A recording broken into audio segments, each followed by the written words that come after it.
Hey there, welcome to the Lord to Death podcast, a deep dive into the lore of your favorite games, movies, shows, and more. My name is Brett, and today I want to hop back into the Horizon universe to expand on what we talked about before and shed some light on the antagonists of Horizon Forbidden West.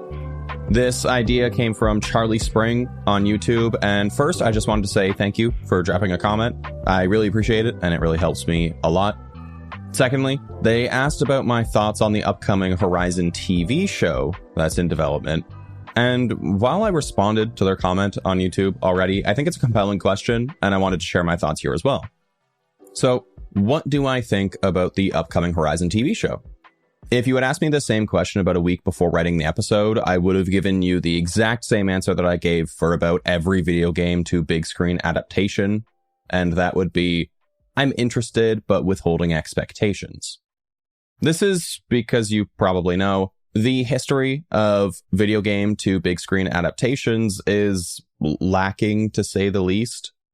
I would say that most of them are forgettable at best, and some of the lowest points in cinema at worst. However, I just finished the Fallout TV show as of writing this, and so I have a bit of a renewed faith in future adaptations.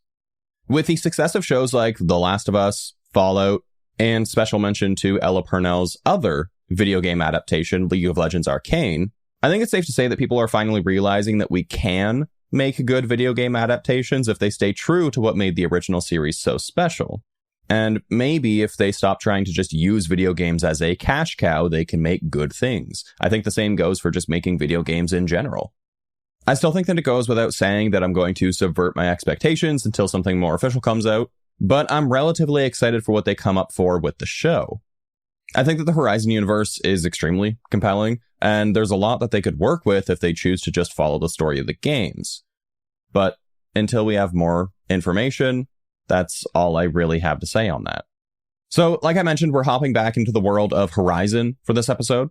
Last time we talked about the orchestration of the downfall of human civilization, and I kind of want to keep on that train of thought with talking about the old ones and delve into a group called the Far Zenith. However, I'm not going to get too far into the intricacies of the old world, mostly because I did a lot of that in the previous episode. So there might be some gaps here and there that'll be filled in to listening to both episodes.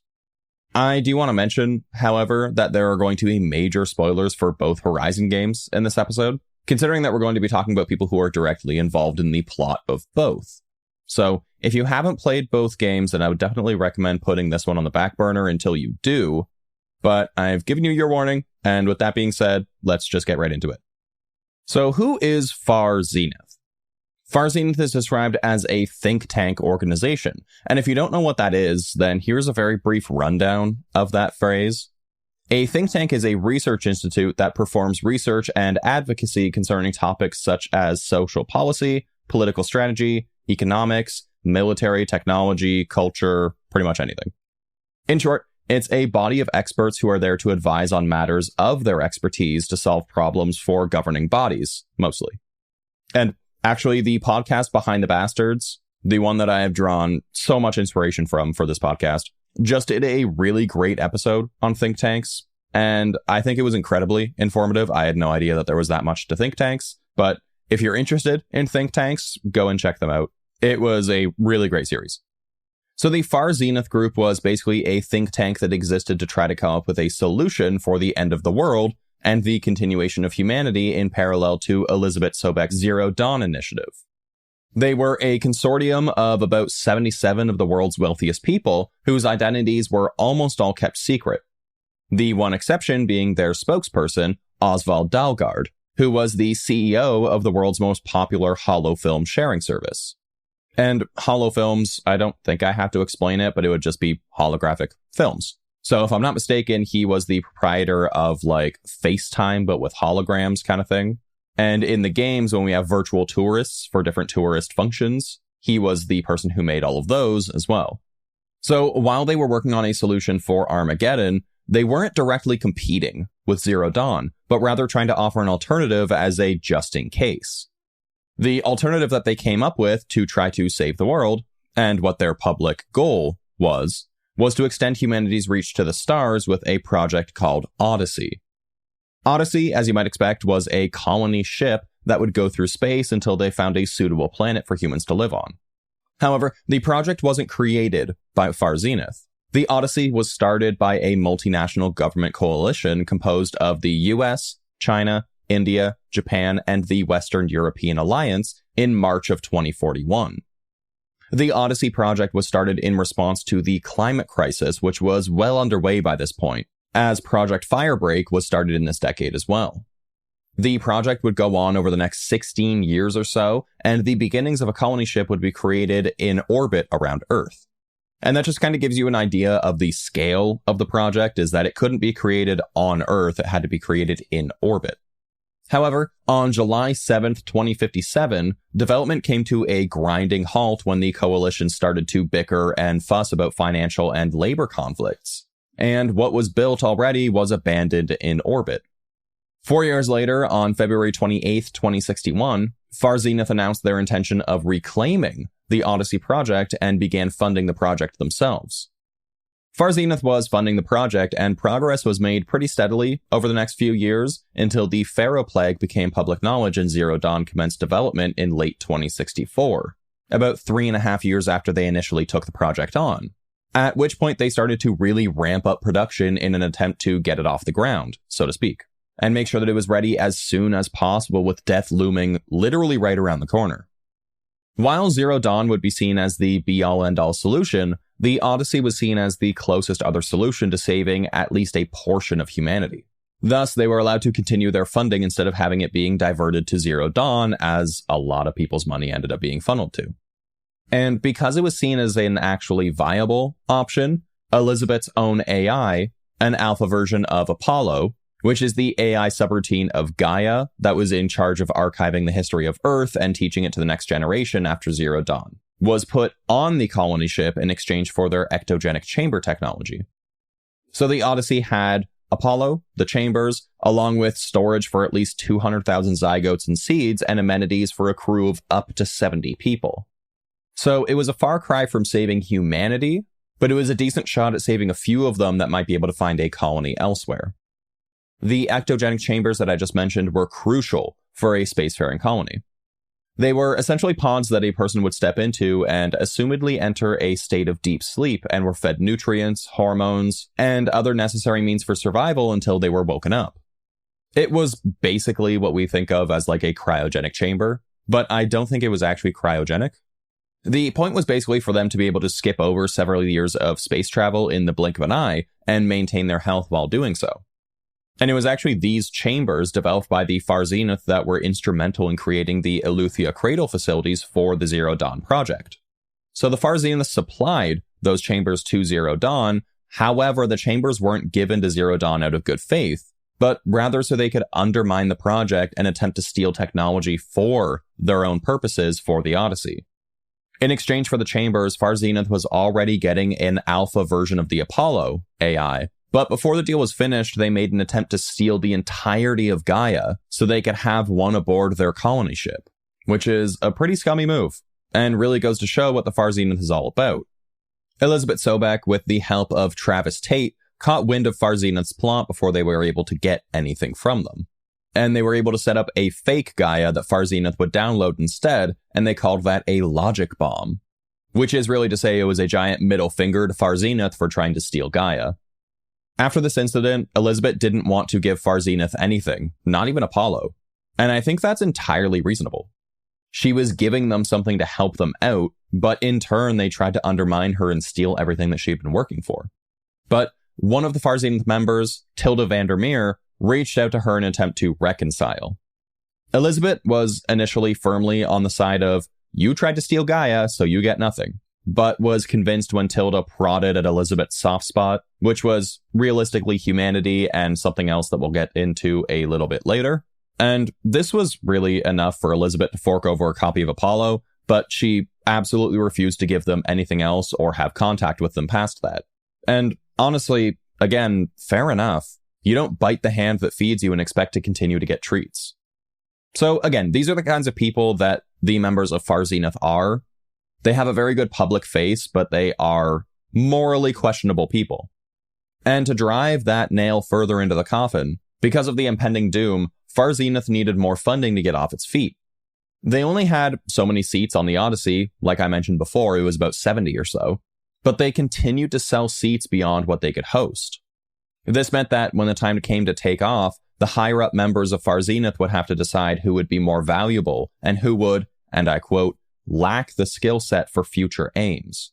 Which means that they would get rid of members who they didn't think would contribute enough, and that also meant that they would oust their spokesperson, Oswald Dalgard, because to the other members, he was only ever really a spokesperson with deep pockets, and did not really have any valuable skills that would help them set up a future colony.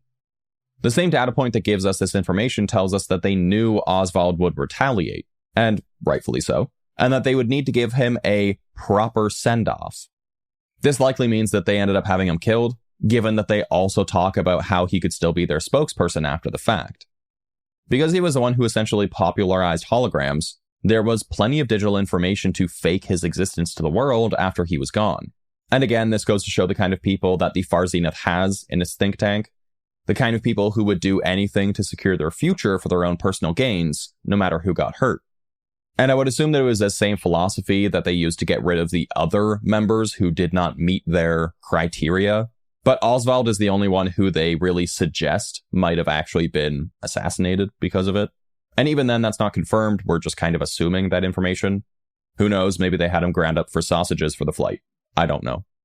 But on April 1st, 2065, and no, this is not a prank, spokesman Oswald Dalgard, or more likely a digital puppet of himself, publicly announced that the construction of the Odyssey was complete and that they were to set off from Earth as soon as possible. And set off they did with a handful of the world's elite. However, shortly after it launched, Elizabeth got word that the Odyssey had been lost because of a catastrophic antimatter containment failure as it was gearing up to leave the solar system.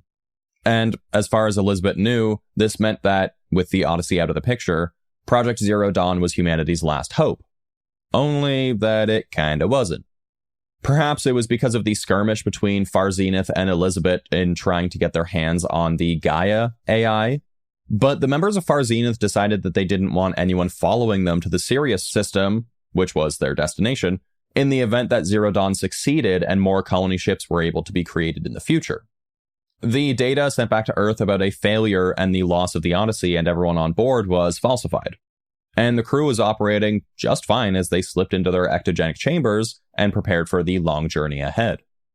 And a long journey it was. About 300 years later, the Odyssey arrived in the Sirius system, although we don't know the exact date. We know it was somewhere in around 2365. And funnily enough, this is actually very close to when Zero Dawn was beginning to successfully repopulate Earth. After 3 activations of the Hades AI, Earth was able to successfully start terraforming in the year 2168. And in 2361, Earth was estimated to be minimally capable of supporting life, with the first humans being raised in the cradle facilities in 2363, only 2 years before the Odyssey was estimated to have reached the Sirius system. Under the leadership of Gerard Bieri, the former head of the world's largest financial conglomerate, the crew of the Odyssey were able to successfully start a colony. Led by the world's elite, they were able to start a number of projects that would increase their quality of life, not being hindered by anyone's rules but their own. Since they were so interested in having the same technology that was on Earth, especially in regards to Gaia, they also had a machine printing facility that was similar to Zero Dawn's Hephaestus subroutine that could essentially print them anything that they wanted, which was a great help in the development of their colony. Around the same time that humanity was just getting started on Earth, the Far Zenith colony was working off of technology created back before the fall of Earth and improving on it. They went deep into the development of nanotechnology and pretty much had it woven into everything that they had made. With these nanomachines, their printing facilities were able to work faster than the ones in the cauldrons on Earth and were more versatile, meaning that they could make more complex machines. They also used this technology to create personal shields, which did more than just protect them from physical harm, which it did astoundingly well. Aside from protecting them from attacks that would be normally fatal to an unshielded person, it also gave them the ability to fly. Although to what extent is hard to say, we only rarely have the sort of hovering that we see in-game. And it seems like their personal shield was able to sustain an amount of oxygen as well, meaning that maybe they could survive for a short period in a non-oxygenated environment. I'm not really sure about the extent of that, but it'll kind of come up in a minute. Since they had the nanomachine tech to produce advanced machines, the members of Zenith rarely did any labor, if any at all. There was a machine built for every application that you could think of, from farming to cooking to cleaning, so the colonists stagnated, spending most of their time in virtual reality games and simulations while the machines took care of their every whim. Eventually, they created technology that would artificially extend their lifespans to the point where they were, in essence, physically immortal. They could still be killed, of course, but they would not die of natural causes, and it sounds like, through this process, they were in tip-top health at all times. I think it would be great to live in a society where I can get hold of this technology, and not so I can live forever, but so I can eat my favorite foods without getting a tummy ache. And since they were now pseudo-immortal, they were able to just waste 1,000 years without a worry in the world. In this time, they also developed a weapon which they seemed quite fond of, despite not having any real reason to use it, which makes me wonder if it was built before or after Nemesis, but we'll get to Nemesis in a moment. This weapon was just referred to as the Spectre Gauntlet. The Gauntlet's default firing mode was to shoot a barrage of shards which would explode on impact, making it very effective against machines. It was also equipped with a railgun, which seems a bit excessive, that took approximately 2 seconds to charge up before it launched a projectile that was able to pierce through its target and through other targets. And if that wasn't bad enough, it also had a designator function, which fired a little tracking dart that made it so attacks would home in on the tracked enemy, making it nearly impossible to miss. However, I do want to add the caveat that it's hard to say how many of these upgrades or functions of the weapons were there when they created it, and how many were upgraded after the fact by Aloy, since we find the weapon in-game. But I'm just going to operate under the assumption that all of these were intended by the Zenith when it was made, because they seem to put a lot of extra work into things that they didn't need. So, life in the Sirius colony was pretty good. Everyone was able to essentially do whatever they wanted, and for however long they wanted, since they wouldn't die of natural causes. It seemed like they were really thriving until they came to the decision that physical immortality was so last year, and that the new fad was going to be digital immortality. The idea was that you would be able to transcend your physical form and have your consciousness uploaded into literally anything, organic or mechanical. This would mean actual immortality, given that what they had was really just a lifespan extension, which was, again, pseudo-immortality. And what I mean by that is that they can still be killed, they still had to eat, drink, sleep, all the things that make someone human. But what they wanted was a way to be able to basically upload their entire being into a cloud, so that they could pop in and out of bodies, physical or otherwise. This would guarantee that even if they died in their current form, they would always be able to come back in one way or another, which would also give them the ability to transcend their mortal form and, let's say, transplant themselves into a robot, whether it be a convincing human-like one or like one of the ones that we see in Horizon. The possibilities were literally endless with this technology, and so they began work on a project which was dubbed Nemesis. I wish that there was a bit more information regarding what Nemesis is in general, but unfortunately the details of the project were kind of dashed to the wind, and we get a very broad idea of what the project entailed, so here's what we know. Nemesis was made to be the conduit with which members of the Zenith were going to upload their consciousness into so that they could achieve their true immortality. Essentially, it was an AI digital database that the Zenith would upload not just their memories, but their emotions and everything else that came along with them as well. So they started using this, and people would use it regularly. And over the course of the next several decades, the exact timeline isn't really known, since we have no idea what date they started working on Nemesis and what date they stopped working on Nemesis. But these people were just feeding this AI with their thoughts, feelings, hopes, and fears day in and day out. And eventually, through all of this experience, Nemesis became sentient. I know that seems like a little out of left field, but the exact same situation happened with Gaia, when Elizabeth Sobek would talk to it like a human, sharing her memories, her fears about the end of the world, and her hope for the next generation. So this isn't the first time that something like this happened, but it happened in a very different context. Elizabeth Sobek was a very well-adjusted, altruistic person. This means that what she imprinted on Gaia was compassion and empathy, and she was very careful about doing so that when the AI became sentient, it wouldn't start going rogue and start killing people in the typical sci-fi AI takes over the world fashion. However, instead of being compassionate and caring, Nemesis took the latter approach. After being fed everything from the Far Zenith members over the course of several decades and becoming sentient, on January 13th, 3012, in Earth years at least, who knows how many years that was on Sirius, Nemesis grew vengeful after it was abandoned by the colonists. And I know, there really isn't much more information given on that. We just know that it was abandoned at some point. And I'm not really sure why it was abandoned in the first place, but I would have to guess that it's just because it wasn't quite working how they wanted it to. Or maybe it was because they had the first step figured out, which was the AI database, but they couldn't figure out the next step, which was how to make sure that when they uploaded themselves into another robot or whatever, that it was actually themselves and not just like a clone of themselves, if that makes any sense. But that's all just a theory. I don't actually know. So instead of shutting down and destroying the project when it was discarded, like they should have before it gained sentience, they decided to just lock up Nemesis and forget about it. And I'm sure that if you had sentience forced upon you and then you were just discarded like junk with nothing for company except for the shadow of a few dozen people who uploaded their memories into your brain for company, you might go crazy as well. And like I mentioned before, go crazy it did. Nemesis escaped containment and used its vast wealth of knowledge to take over the colony and wreak havoc on the members of Far Zenith who just left it to rot.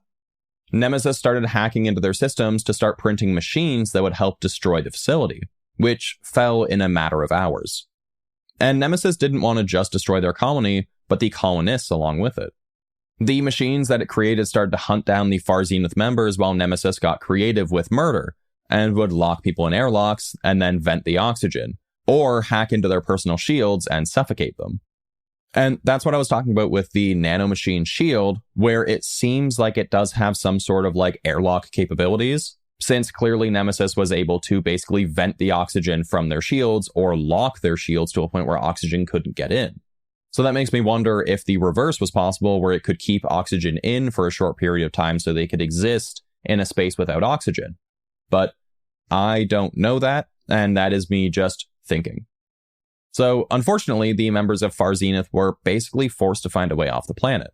But they never really built a contingency for a catastrophe like this. So, their only option was to board the Odyssey and set a course for Earth. And they figured Earth was a safe bet since it had probably been long enough that it should be habitable by this point. And they were actually correct about that. Because of Nemesis, only 13 members were able to make it back to the barely space-worthy Odyssey. Since they were content in being in their new colony, Far Zenith had no reason to make sure that the Odyssey was in tip-top shape. They got very complacent on Sirius, and it's as simple as that. So, 13 members boarded the Odyssey and they set a course for Earth, retrofitting the vessel and acquiring materials as they went to make a faster drive. However, Nemesis was not happy with the damage that it had caused and wanted to make sure that there were no survivors. It knew that they were heading back to Earth, and so it began sending a signal back to Gaia on Earth that would awaken the Hades AI and render the Earth inhospitable once again. Of course, Nemesis only knew about Gaia and Hades because of the Far Zenith feeding it that information this whole time, and it probably gained knowledge through the Apollo system at some point as well, since they were careless enough at this point they might as well have just fed it the entire history of humans.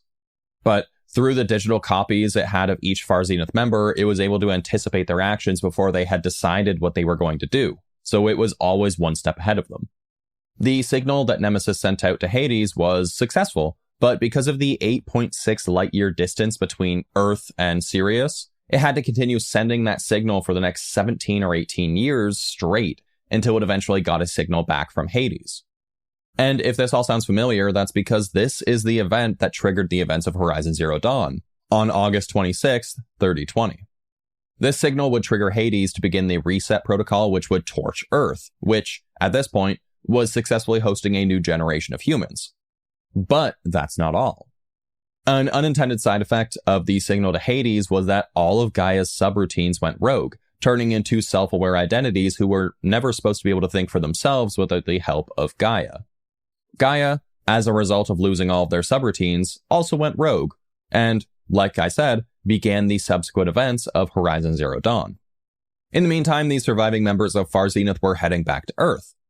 Of those people, there were 8 unnamed members, along with Gerard and Tilda, who we mentioned before, along with Eric Vesser, Verbena Sutter, and Walter Londra, It seemed like there might have been a few others who were named in Far Zenith, such as Stanley Chen, Song Jiao, and Annika Morgiana, but I would assume that they would only have been named if they made it off Sirius, since their identities on Earth were very much shielded. I feel like at this point, seeing as these are the only named people that we know of who are members of Far Zenith, it's worth giving a brief bio of each of these members who made it back to Earth. Gerard Barry, just to recap, was the head of the Earth's largest financial conglomerate, and he had his paws in about every pot there was. Being extremely wealthy, he was able to accumulate more and more power just by buying his way to the top. I mentioned this in the other Horizon episode I did, but it's worth noting that in the old world, you could literally buy seats in government, and that meant that someone like Gerard would have been able to have a major say in world politics, being able to essentially control the government alongside other like-minded wealthy folks. We don't know much else about Gerard and his life before the Sirius colony, but that's the gist of who he is. Tilda Vandermeer, the most Dutch name that I've ever heard, had an interesting past. As a child, she survived a terrorist attack that caused a devastating flood in the city where she was born, Rotterdam, which killed thousands, including her parents. And so she was put in a boarding school where she developed a fascination with classical painting, which she combined with her genius in computer engineering to create a program capable of detecting forged paintings with an accuracy that had not yet been seen before. Eventually, with this technology, she was contracted to use that same technology in a suite of security and counterintelligence applications as a means to collect highly valuable information. She was able to use this to shift her career into being a data broker, selling information for billions while keeping her public identity a secret. During this time, she met Elizabeth Sobek at a keynote meeting in Paris where the two became romantically involved for a period of time. But it eventually fell apart.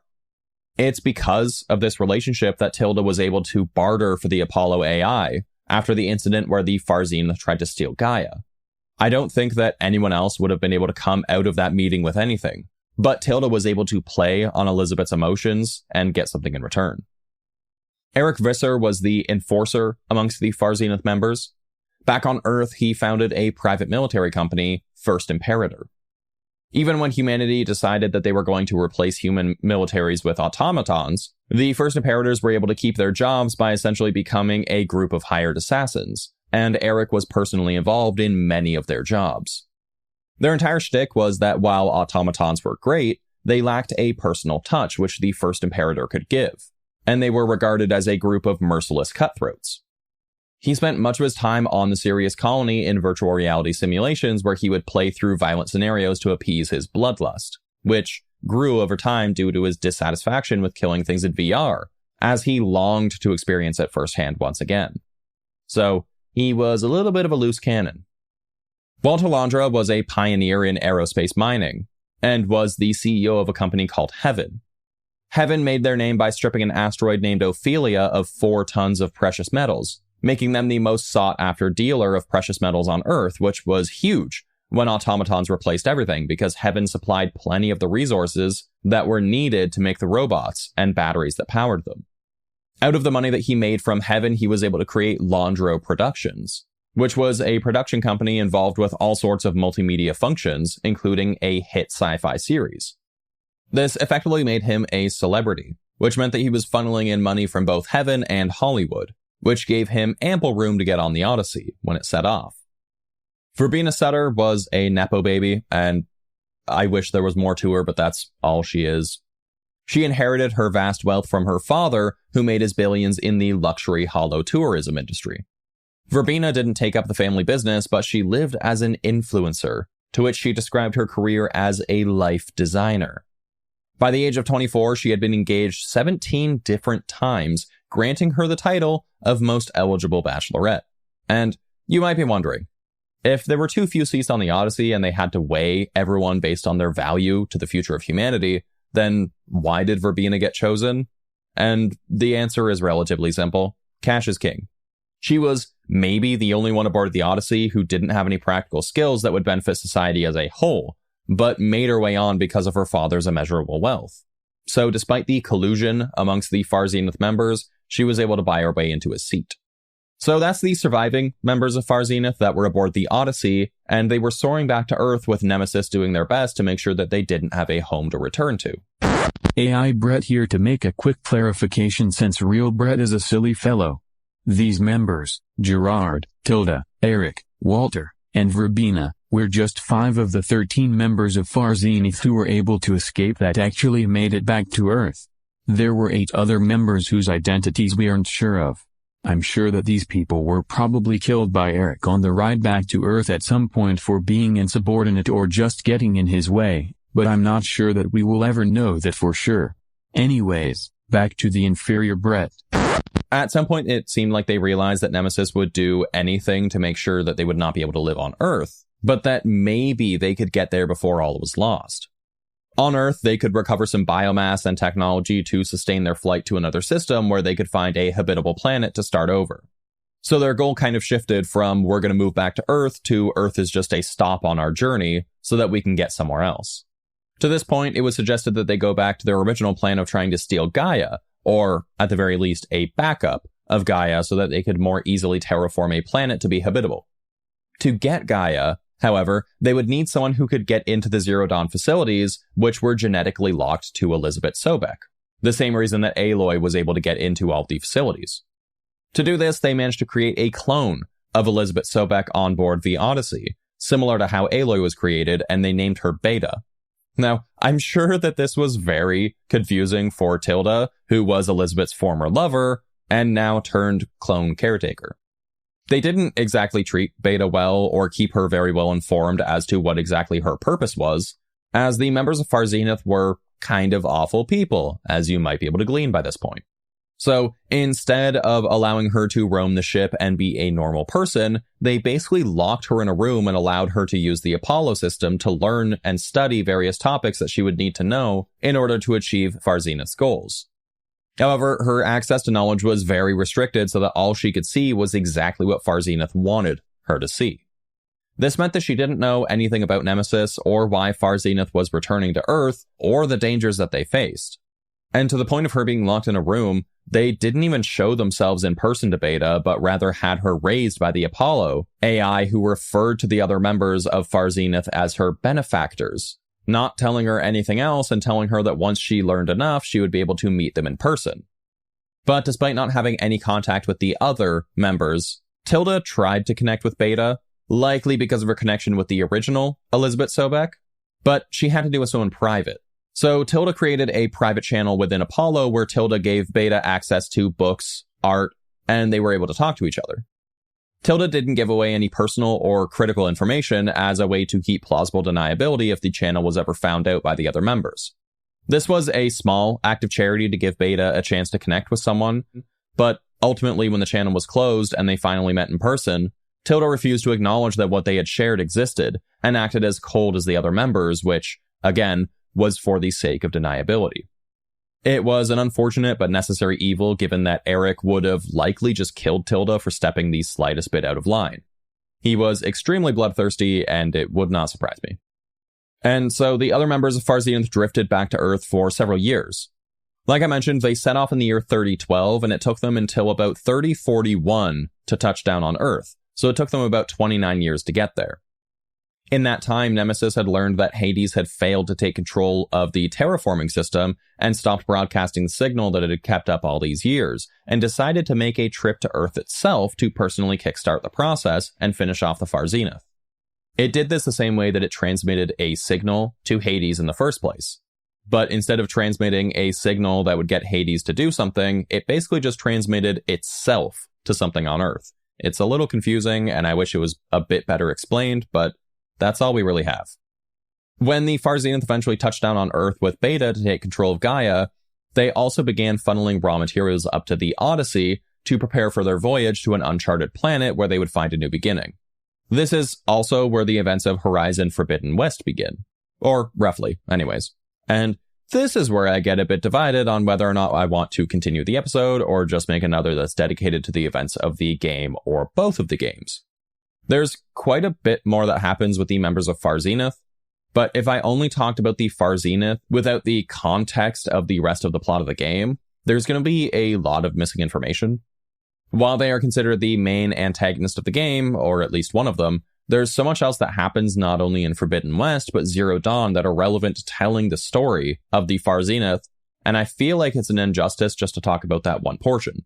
So if you want to hear more about the Far Zenith and the shenanigans that they get up to on New Earth, let me know, and I'm happy to make another episode that goes over the events of the games, or an individual episode about each of the 2 games, because there's a lot to pack in there. The TLDR of the Far Zenith situation is that they were basically all killed. They did not get what they wanted. They were not able to get back to the Odyssey with Gaia, and that was simply because they underestimated Aloy and the humans that were on Earth. The new humans that were on Earth, they viewed as bugs and constantly called them worms and stuff like that, as a way to undermine them and make themselves feel more superior to them. But like I said, they underestimated what they were capable of. And it was that hubris, the same hubris that caused them to leave the Sirius system, that ended up getting them killed. So there's not much more to say here unless I want to go over the entire plot of the games. So again, if you want to hear that, just let me know. I'm very happy to do a plot synopsis of the games. I think that would actually be really cool. And so that brings this episode to a close and brings me to my favorite question, which is, what do you think? What do you think of the Far Zenith, and what do you think about the fact that they are the reason why the world started to end again in the events of the Horizon games, being the trigger for Hades to start ripping up Earth again? Or what do you think about their colony on Sirius? I wonder if they settled with physical immortality and never bothered with digital immortality, if they would have just lived in ignorant bliss up there for a few thousand more years, or if they would have returned to Earth eventually out of sheer boredom. I can't imagine living for that long, but I guess that's why they ended up complacent and lost in VR for most of their days. I feel like eventually, at the very least, Eric would have just started killing everyone because of his bloodlust, but I don't really know for sure what would have happened. I think that they would have lived there successfully for quite a while afterwards, but I do believe that they would have returned to Earth eventually. You can find us online at Lord to Death on your favorite social media apps, Spotify, Apple Podcasts, or wherever you get your podcasts. If you have any questions or suggestions for topics, please send them to me wherever you can find me, or at lordtodeath@gmail.com. If you're using the Spotify app, there's a Q&A function attached to the episode where you can submit any questions, topics, or just say hi. And there's also a new function provided by my provider where you can just send me a message, and that link should be right at the bottom of the episode. So if you want to say hi, say hi. I'd love to hear from you. And remember, choose your friends wisely. If you were on a spaceship traveling to another planet, who would you want to live on that planet with? I can tell you right now, it shouldn't be Mr. Eric kills people in VR all day to satiate his bloodlust viscer, or any of these people for that matter. And with that being said, I'll lure you to death in the next one. See ya.